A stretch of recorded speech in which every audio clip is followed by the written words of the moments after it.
Fala tu! Oi, eu sou Lívia e esse é o Imersões Literárias.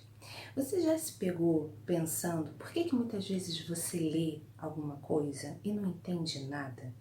Você pega um livro, você é obrigado então a ler um livro clássico e você simplesmente rejeita, você detesta, porque aquilo ali está em outra língua para você. Ou então, seus amigos querem compartilhar novos textos com você, mas você foge, você mete o pé. Ou ainda, você perde todas as referências, você não consegue perceber com quais textos um livro está dialogando com outro, você se perde todo. Calma, se você é do tipo de pessoa que tem dificuldade para ler e não entende por quê, e aí eu vou falar de textos literários, ok? Não tô nem falando de textos técnicos, não. Mas se você é esse tipo de pessoa, acho que esse vídeo vai poder te ajudar. Puxa teu banquinho e bora papear.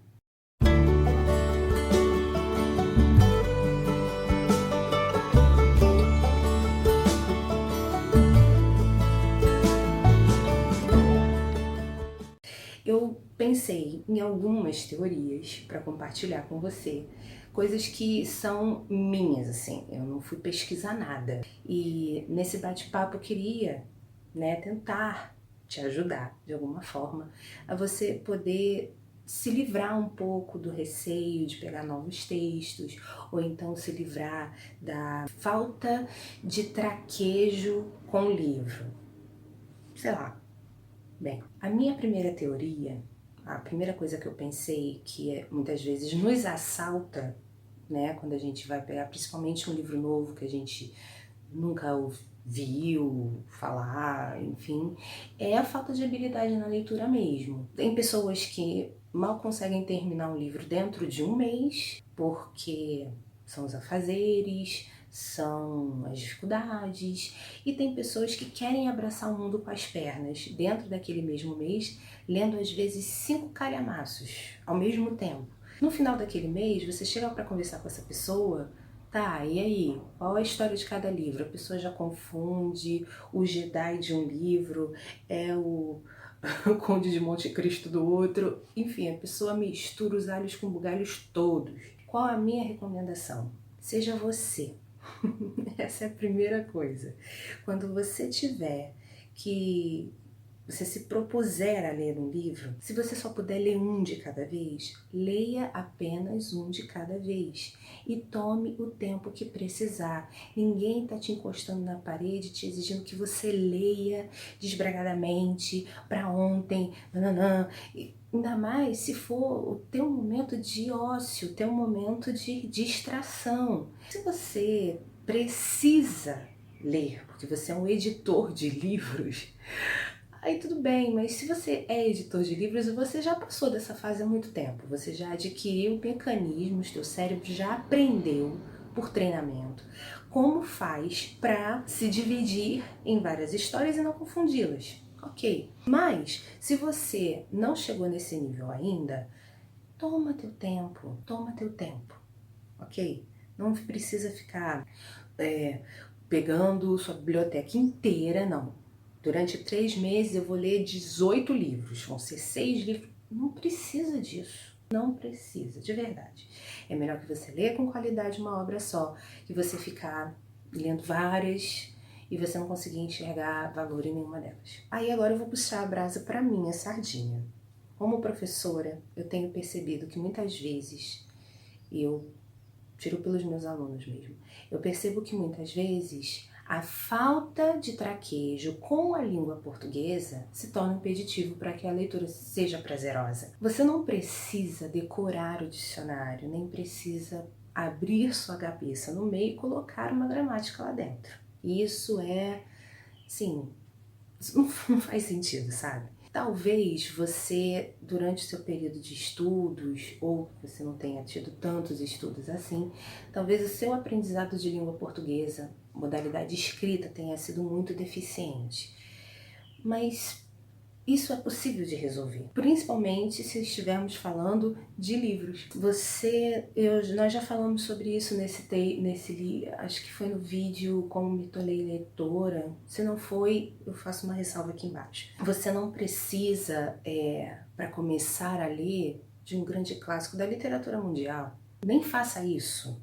Se você quer começar a desenvolver esse hábito, começa de baixo, começa com as crônicas, começa com textos de jornal. E à medida que você for se sentindo mais seguro, aí sim você parte para textos mais complexos. Vou te dar um exemplo. Esse ano, em janeiro, de janeiro a abril, eu li, porque eu fui acompanhando, o projeto de leitura, eu li Moby Dick. Eu nunca tinha pensado em ler Moby Dick na vida, eu já falei sobre isso em outro vídeo. E assim, existem certos momentos ali do livro que respira fundo e segue, porque a gente vai terminar esse negócio. Mas o livro, no geral, é bom. Apesar de ser um grande clássico da literatura mundial, não foi um livro que me conquistou. Ele se encaixa na minha terceira teoria, mas na segunda também, porque muitas vezes eu tinha de parar a minha leitura para ir ao dicionário, nem que fosse do Google rapidinho, digitar ali a palavra para saber o que ela significava.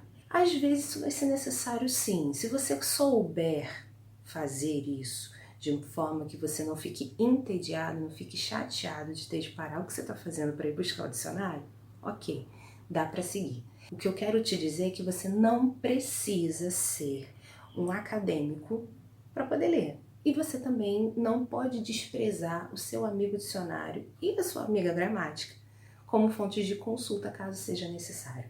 Beleza? É possível resolver o problema do português sim, gente. A teoria que motivou a gravação desse vídeo, minha teoria de número 3, é a falta de maturidade, falta de experiência de vida, falta de conhecimento de mundo. Conhecimento de mundo é tudo aquilo que você reúne dentro das suas vivências, aquilo que você aprendeu ao longo de toda a sua caminhada, seja na escola, seja no trabalho, seja dentro da sua família, seja com seus amigos na rua brincando. Tudo isso vai ser uma rede de informações que você vai poder acessar conforme você precise, seja lendo, seja falando, seja aconselhando, fazendo o que for. A gente vai absorvendo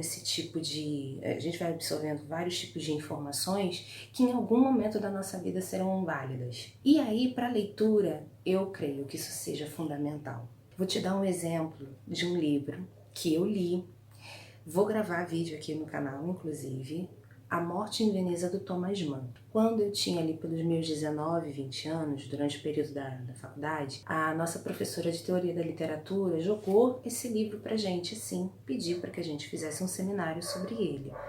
Dividiu a turma em grupos, deu um livro para cada grupo, o nosso foi A Morte em Veneza. Eu era uma garota super inexperiente, apesar de já ter 20 anos, eu era muito bobinha com a vida. Eu não tinha convivência com o diferente, sabe? As poucas experiências que eu tive até então não me davam subsídio para pegar esse livro, pegar essa novela e entender os meandros, entender as minúcias, aquilo que estava nas entrelinhas. Então, muitas vezes eu me via numa tortura tendo que ler aquele livro e era uma obrigação por causa de um trabalho de faculdade. Eu não entendi nada. Com 20 anos, A Morte em Veneza para mim passou em brancas nuvens. Eu não entendia o narrador, eu não entendia os personagens principais, eu não entendia a motivação do personagem principal, eu não entendia nem o porquê do título ser A Morte em Veneza. Era uma verdadeira escuridão para mim. Eu peguei ranço do Thomas Mann depois disso. Passaram-se muitos anos, desde essa primeira leitura, totalmente frustrada, até essa segunda que eu fiz esse ano. E quando eu me propus a fazer o desafio de 12 livros para 12 meses, eu incluí A Morte em Veneza, porque não, agora eu vou conseguir ler esse troço e vou entender. Me desafiei. Peguei, vi que ia passar na televisão um filme de 1961, A Morte em Veneza. Agora eu não lembro se ele foi ganhador da Palma de Ouro de Cannes da época, ou se ele foi um dos finalistas, mas o filme foi laureado. Foi bom ter feito isso, porque eu te digo, me abriu os olhos. O filme, do que eu me lembrava da época da leitura, o filme estava bem fiel aos acontecimentos, às sequências de acontecimentos. Algumas partezinhas ou outras, assim, eu senti falta daquilo que tinha ainda na minha memória, um pouquinho, mas eu vi o filme. Consegui entender aquilo que a professora estava pedindo pra gente explicar durante aquele seminário lá de 15 anos atrás. E aí sim eu peguei o livro. Aí abriu a cabeça. Aí finalmente foi e eu pude gostar. Aquele ranço que eu tinha do Thomas Mann foi embora. E aí eu pude perceber a beleza do texto, pude enxergar ainda outras coisas que naquela época lá de trás eu não enxergava. Esses 15 anos de diferença entre uma leitura e outra foram fundamentais para que eu pudesse entender. Então, não despreza o teu conhecimento de mundo. Se for preciso, pega ele dentro da tua cabeça, tira ele de dentro dessa caixinha e usa para você poder entender. E, querendo ou não, gente, a nossa maturidade, o passar dos anos, a gente vai adquirindo mais calos emocionais, enfim, faz com que as leituras mais complexas se tornem menos complicadas na nossa vida. Então, assim, não despreza o teu conhecimento de mundo. E pra gente poder encerrar esse vídeo, existem leituras, existem textos, livros, enfim, de ficção, não ficção, que vão cair no nosso colo e vão passar. Ah, eu li, parou. Mas também existem outros que vão parar, vão ficar. Você pode passar o livro adiante, você pode nunca mais pôr a mão, mas aquilo vai grudar como tatuagem. Não despreze os textos que virem a você. Muitas vezes esses textos podem mudar a sua vida. E eu espero que com esse vídeo rapidinho, esse bate-papo bem curtinho, você possa refletir. Poxa, então muito provavelmente eu não estou entendendo os livros que eu leio por causa disso. Se você acha que as minhas teorias estão furadas, você tem todo o direito de refutá-las aqui nos comentários. Eu quero saber de você, tá certo? Eu vou ficando por aqui. Te peço que, se você gostou desse bate-papo, deixe seu joinha, assina, clica no sininho, se inscreve no canal. Sexta-feira que vem a gente tá de volta. Um beijo e até lá.